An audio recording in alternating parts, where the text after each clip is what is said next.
अस्सलाम वालेकुम वरहमतुल्लाहि वबरकातुहू। आज मैंने जिनका स्केच बनाना है वो ये हैं और आपके फेस को देखकर लगता है that you are very intelligent, you are very determined and you have a very nice soul. तो may Allah bless you with health, happiness, इज्जत एंड ईमान। Let me start your sketch. वो इश्क जो हमसे रूठ गया, अब उसका हाल बताएं क्या।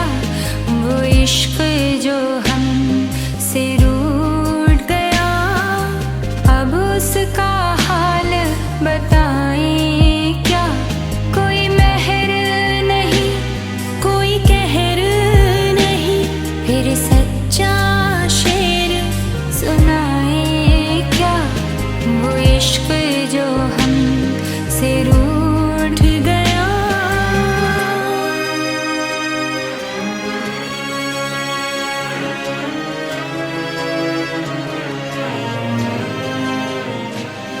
एक हिजर